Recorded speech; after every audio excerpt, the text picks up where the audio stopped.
What's up guys? The Beard Biker here. So, ginawa kong video na to kasi alam ko kailangan tong i-share para malaman ng mga rider na gumagamit ng dropper post kung bakit may mga remote ng dropper post na matigas. Kahit na let's say sabihin natin bago yung cable, bago yung dropper post, pero nung pagkabit is matigas i-press yung remote niya. Yung parang hindi siya smooth.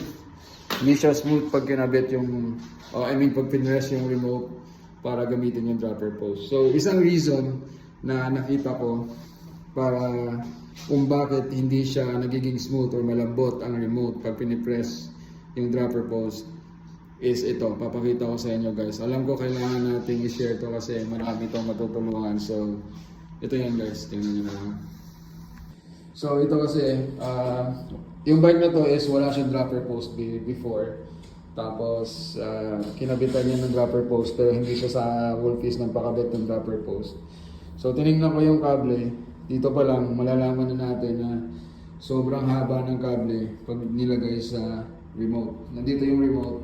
So pag nakikita nyo, sobrang haba ng kable. Tingnan mo. Parang may 4 or 5 inches pang extend. O let's say ganyan. So, tinanggal ko to para malaman ko kung bakit matigas yung remote. So, normally ito yan guys. Tanggalin natin. So, tanggalin natin. T25. So, Scott Spark pala. Scott Spark RC yung bike na to. So, isang kamay lang kasi ginagamit ko. Yan, nakita nyo ba guys? Yan. Ito yung reason kung bakit maganit yung remote mo. Yung remote ng dropper mo. Ayan. Kasi yung kable is hindi straight. Parang spaghetti siya. Yan. Ganyan. So dapat para mag-smooth yung pressing ng remote, kailangan straight to guys. Straight. Papunta dito. Walang ganyan. Kasi ito, mahaba yung cable. Pinrest lang yung dropper post pababa. In-adjust pababa.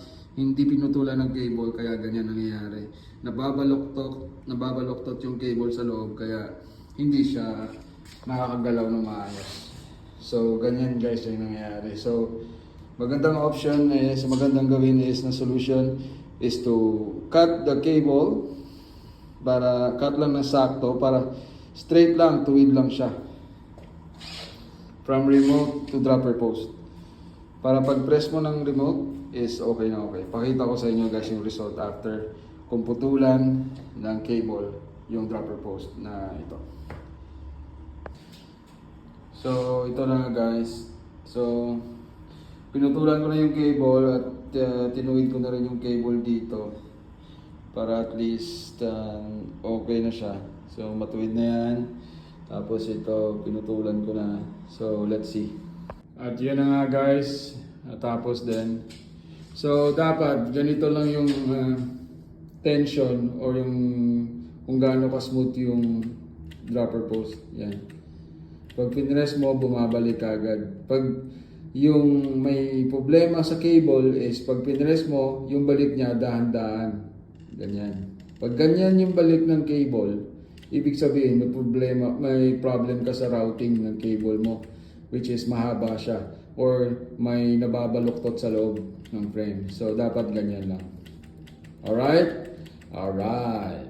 So yun guys, sana may natutunan kayo at kung nagustuhan niyo yung video, pa-follow na lang ng page or pa-like at subscribe sa aking YouTube channel na The Beard Biker. See you. Babu!